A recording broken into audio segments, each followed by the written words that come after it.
সারতে সারতে এখন বাজারেও চলে গেছিলাম, তোমার দাদাভাইকে নিয়ে গেছিলো। তো ওখান থেকে একটু দরকারে গেছিলাম, কি হচ্ছে কালকে যে চিংড়ি মাছ দিদা এনেছিল, তো দিদা যেহেতু মাংস খাবে বলেছিল সেই কারণেই গেছিলাম। তো উনি তো সেরকম মাংস খায় না, ঠ্যাং গিলে মেটে এগুলোই খায়, ডানা এগুলোই খাবে। তো ওইগুলোই আনতে গেছিলাম, তো পাইনি। বিশেষ করে এখানে কাটা মুরগি আমাদের এখানে খুব একটা পাওয়া যায় না, তো জামতলার ওই দিকটাই পাওয়া যায়, তো ওখানেই যাবে।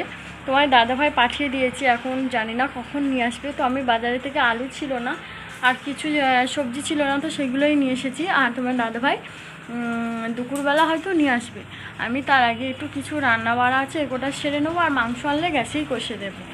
আর এখন আমি বাজার থেকে এসে হাঁড়িকুড়ি একদম খালি করছি। তরকারি একটু কালকেকার ডাল ছিল, তো ভালোই ছিল, নষ্ট করতে ইচ্ছা করছিল না, সেই কারণেই ওদের জন্য একটু মিহিদানা বানিয়েছিলাম। এই যে দেখো, তো ওর একটু খাই, সে কারণেই একটু হালকা করেই বানিয়েছিলাম।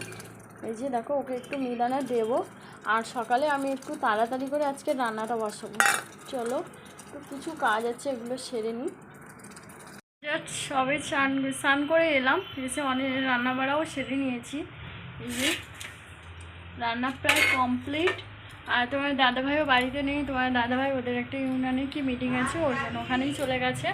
আর আমার বাবুর জন্য এই যে গ্যাসে একটু জল গরম বসিয়েছি, ওকে স্নান করে দিয়ে দেবো। আজকে জানি না কেন আমার কথাটা তুতলে তুতলে যাচ্ছে। তো যাই হোক, তো তোমার দাদাভাইকে ফোন করলাম, ও কখন আসবে তার ঠিক ঠিকানা নেই। আমি এখন বাবুকে স্নান করে দিয়ে আমি একটু বের হব, আমাদের বাজারে যাব। তো এখন বাজে 11:30 বেজে গেছে। রান্না করতে, আমার বড়োবাবুকে স্কুলের গাড়িতে তুলে দিতে, ওর রেডি করতে, খাওয়াতে, সব কিছু করতে 11:30 বেজে গেছে। 11:30 11:45 এরকমই বাজে।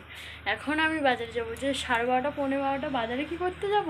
তো বাজারে বলতে বাজার করতে না, যেহেতু আমাদের বাজারেইতে ব্যাংক, তো ব্যাংকে একটু যাব। তো ব্যাংকে একটু কাজ আছে, যেহেতু দিদার হচ্ছে তোমাদের এটা দুপুরে আমি ফাইনালি ডিটেলসে বলবো কেন গেছিলাম, কী জন্য গেছিলাম। তো একটু ব্যাংকে দরকার আছে, ওখানেই যাব। ঠিক আছে, তোকে আমি একটু স্নান করিয়ে নিয়ে তারপর যাব। আর দিদার কাছে আরেকটা দিদা থাকবে, তোমরা সবাই জানো দিদার খুব শরীর খারাপ। তো চলো, আমি একটু ওকে স্নানটা করিয়ে নিই। জলও বেশ গরম হয়ে এসছে। আর আজকে দুপুরে কী রান্না ফাইনালি করেছি দেখো, তাড়াহুড়ো করে।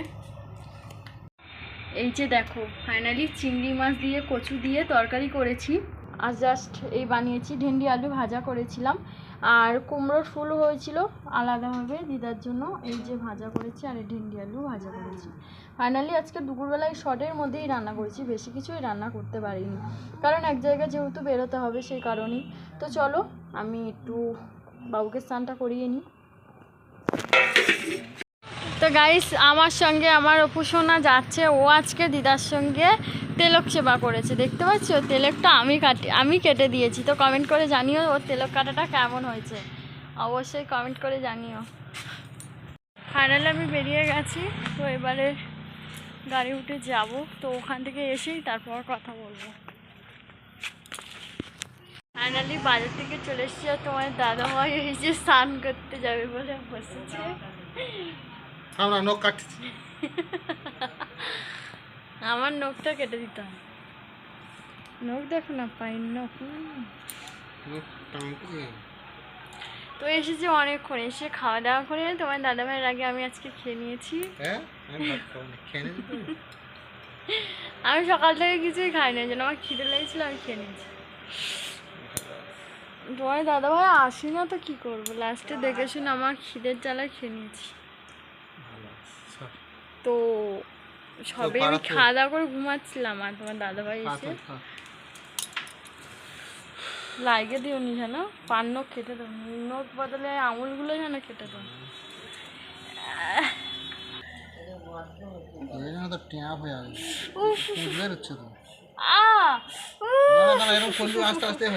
পায়ে ব্যথা কিন্তু, কার কাছে এসেছি আমি, বন্ধ কর। চলো, দাঁড়াও আমি ক্যামেরাটা বন্ধ করি। ও বাবা রে, সত্যি সত্যি কি ব্যথা। এখন তোমার দাদাভাই ভাত খেয়ে ঘুমাচ্ছে আর আমি এসেছি বারান্দাতে। আর আমার বাবুরা হচ্ছে গিয়ে খেলা করছিল, করতে করতে আমার জাস্ট একটা ক্ষতি করে দিয়েছে। তো একদম ভালো লাগছে না। তো আমার ওটা নাকি ভাঙলে আমাদের স্বাস্থ্যমন্ত্রী দিদারা বলেছিল, বাড়ির গুরুজনেরা যেহেতু বলেছে যে ওগুলো নাকি ভাঙলে নাকি ভালো। তো আমি ঠিক জানি না, তো দিদারা যেটা বলেছিল আমি সেটাই জানি। আমি কখনো অবশ্য জানিও না কি ভালো হয়েছে না হয়েছে। তো চলো দেখাচ্ছি।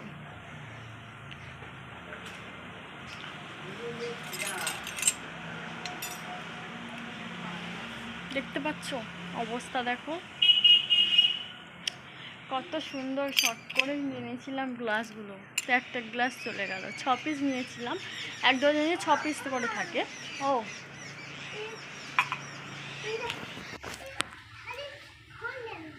তো এটাই শুনেছিলাম। আমার বাবু হচ্ছে কি ওই যে উঠে সবে ঘুম থেকে উঠেছে, ওর একটু শরীরটা খারাপ, যেহেতু ওর প্রচণ্ড হারে শরীর খারাপ। আর তোমাদের যে কথাটা আমি বলছিলাম যে বলবো, তো এইখানটায় একটু বসেই তোমাদের সাথে কথাটা শেয়ার করব। তো একটা নির্জল জায়গা দেখেই তোমাদের সাথে কথাটা শেয়ার করতে হচ্ছে, কারণ আমাদের বাড়িতে অনেক কিছু অনেক রকমের প্রবলেম চলছে, ঠিক আছে। আমি তো তেমন করে ভিডিও বানাতে পারি না, খুব একটাও পারি না যে ভালোভাবে বানাই, তো সেটাও না। একটা বলে না, যখন বিপদ আসে চতুর্দিক থেকেই আসে। তো সেই রকমই আমার বাড়িতে ওরকমই চলছে।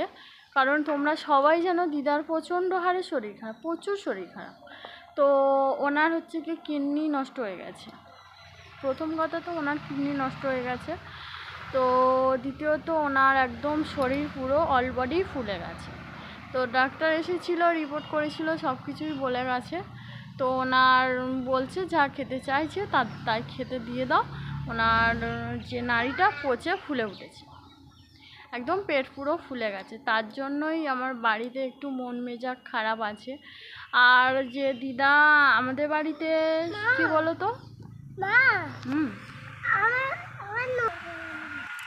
তো যেহেতু ডাক্তার বলে গেছে, আর উনি হচ্ছে প্রথম তো ওনার 1-1.5 বছর হয়ে গেছে পা ভেঙে গেছে। তো পা ভেঙে যাওয়ার পরে উনি এই অসুস্থ হয়ে পড়লেন। উনি এখন ভীষণভাবে খাওয়ার ইচ্ছা করছে, এটা খাবো ওটা খাবো, এটি করবো ওই করবো, যেমন হয় বুড়োরা কি বলতো বয়স হয়ে গেলে বাচ্চাদের মতো হয়ে যায় সেই রকম। তো ওই রকমই হয়ে চলছে। তো তার মধ্যেই আমার বাবুর শরীর খারাপ, একে দিদার শরীর খারাপ, তার মধ্যে আমার কচি বাবুরও শরীর খারাপ, প্রচুর শরীর খারাপ। তো তেমনভাবে আমাদের ভিডিও তো করা হয় না। তো যেহেতু একদম একটা মানুষের শরীর খারাপ ঠিক আছে, তার জন্য আমার একটা দিদাও আসে, তোমরা সবাই জানো আমার বাড়িতে অনেকগুলো দিদা আছে, সবাই তোমরা দেখেওছো। আমি একা যেহেতু এত বড় বাড়িতে আমি একা কাজকর্ম করে সামলে উঠতে পারি না, তাও দিদা আছে। তো দিদার ওপর সামলাতে হচ্ছে। তো ওই জন্য আমার সঙ্গে আরেকটা দিদা আছে, একটু আমাকে কাজে হেল্প করে দেয় দিদা। একটু দিদার কাছে বসে থাকতে হয় 24 ঘন্টা, যেহেতু ডাকে সেই কারণেই। তা তার মধ্যে আমার বাবুর জ্বর, এই যেহেতু আমার অপু সোনার খুব জ্বর, তা আমার কচি ছেলে একদম, আমার ছোটো ছেলের ভীষণভাবে ওর জ্বর। তো এই 2 সপ্তাহ না, 1 সপ্তাহ একটু বেশি হবে, এরকমই ওর জ্বর আছে। তো যতক্ষণ ও ওষুধ খাচ্ছে ততক্ষণই ওর জ্বরটা কমছে, আবার জ্বর আসছে। তো একটু আমাদের এদিকে একটু আমার বাড়িটা একটু ভূতরে বাড়ির মতো, যে একটু বাতাস ফুক লাগে। তো ওইদিকেও চেষ্টা করে দেখেছিলাম, তো ওইদিকে সব দিকেই করে দেখেছি। তো 1 সপ্তাহ বেশি হয়ে গেছে আমার বাবুর জ্বর এসছে। তো এখনও ওষুধ খাওয়ানো বন্ধ করে দিলেও জ্বর আসছে। সেই কারণে কালকে নিয়ে যাব একটু ওকে রক্ত পরীক্ষা করার জন্য। তো একটু মন মেজাজ খারাপ। তো আর তার মধ্যেই দিদার একটু ব্যাংকে কাজ ছিল, যেহেতু তাড়াতাড়ি হঠাৎ মানুষের বলা যায় না, হঠাৎ যদি মানুষ মরে যায় তা কিছুই করার থাকবে না। ওনার ব্যাংকে যেহেতু প্রবলেম আছে সেই কারণে একটু দেখতে গেছিলাম।